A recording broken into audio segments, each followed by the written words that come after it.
Everyone, welcome to NCERT easy explanation chemistry numerical series का ये एक और नया वीडियो है।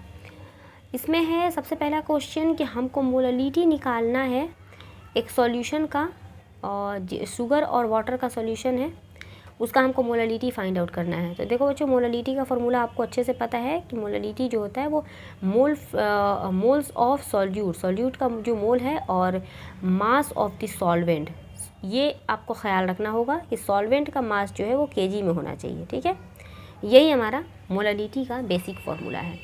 तो चलो, सबसे पहले हमको ये दो चीज़ें हमको निकालनी है, तुम भी नोट करते जाओ।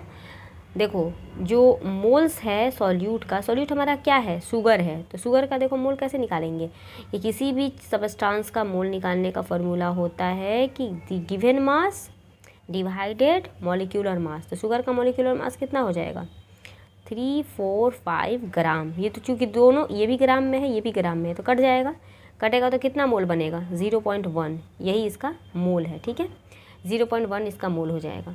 अब देखो यहाँ पे मास ऑफ द सॉल्वेंट कितना है, ये इतना है, तो यानी कि हमको मोललिटी निकालना होगा। तो कैसे निकालेंगे, मोल्स ऑफ द सॉल्यूट यानी कि 0.1 शुगर है यहाँ पे सॉल्यूट, और यहाँ पे मास ऑफ द सॉल्वेंट, तो सॉल्वेंट का मास हो जाएगा इतना। इसको हम लोग मल्टीप्लाई कर देंगे, क्योंकि देखो यहाँ पे केजी में है, क्या बोल, ये ग्राम में दिया हुआ है। इसको देखो यहाँ पे समझो, ये चूँकि ग्राम में था तो ग्राम को अगर हम लोग केजी में बदलेंगे तो कैसे बदलेंगे, 10 का पावर -3 से मल्टीप्लाई करते, तो वही ये मल्टीप्लाई जो था ना, इसको मैंने ऊपर कर दिया। आई होप समझ में आया होगा। तो अब देखो यहाँ पे कितना हो जाएगा मोललिटी इज इक्वल्स टू हो जाएगा 0.1, ठीक है, डिवाइडेड 215, और यहाँ पे हो जाएगा 1000। अब इसको हम लोग इतना भी लिख सकते हैं, यानी कि 215, और ये आपको ऑफ कोर्स आएगा 0.47 के आसपास। ओके, दूसरा क्वेश्चन इसी वीडियो का है कि हमको डेल्टा एच फाइंड आउट करना है इस रिएक्शन के लिए। बहुत ही बेसिक सा फॉर्मूला होता है डेल्टा एच और डेल्टा यू के बीच में, डेट इज़ डेल्टा एच जो होता है एंथैल्पी जो चेंज जो होता है वो change in internal energy plus delta NGRT।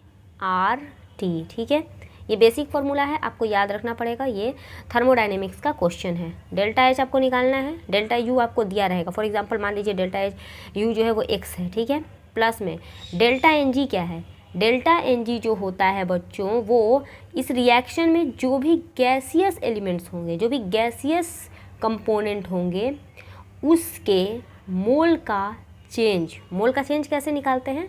तो जो ये डेल्टा N निकालने का फॉर्मूला होता है, ये बेसिकली चेंज होता है मोल का, moles of product minus moles of यहाँ पे रिएक्टेंट। ठीक है, मोल्स ऑफ प्रोडक्ट, ये प्रोडक्ट है और ये रिएक्टेंट है। ठीक है, इन दोनों के मोल्स का जो चेंज होगा। मोल्स कैसे निकालते हैं, तो ये जो आपको आगे में ये दिया रहेगा ना, बस तुम एकदम मतलब सबसे ईजी लैंग्वेज में समझो। ये अमोनिया के आगे कितना है, 2 है, तो यही इसका मोल हो जाएगा। अमोनिया कितना मोल इसमें यूज़ हो रहा है, तो 2 मोल हो रहा है, माइनस, ठीक है, ये प्रोडक्ट, ये हो जाएगा आपका प्रोडक्ट का। ये देखो नाइट्रोजन के पहले कितना है, तो मान लो 1 है, कुछ नहीं है तो 1 है, ठीक है, प्लस में यहाँ पे हाइड्रोजन के पहले कितना है, तो यहाँ पे 3 है, तो 3 है तो यहाँ पे 3 हो जाएगा। तो यानी कि ये टोटल हो जाएगा 2 में हम कितना माइनस करेंगे, 3 और 1 4, तो यहाँ पे 4, यानी कि चेंज कितने का आएगा, तो -2 का आएगा। ठीक है, तो यहाँ पे देखो जो डेल्टा एच अभी मैंने बताया कि होता है delta U plus delta NGRT। ठीक है, तो डेल्टा यू की जगह पे हम मान लेते हैं कि x है, डेल्टा NG हमारा कितना आया था, -2, तो -2 हो जाएगा। R जो होता है उसका तो वैल्यू आप लोग को पता है, 1/12 भी आप लिख सकते हैं, और T जो होता है जो भी टेम्परेचर आपका दिया रहेगा वो, तो यही हमारा एंथैल्पी चेंज हो जाएगा। आई होप समझ में आया होगा, नहीं तो आप मुझे कमेंट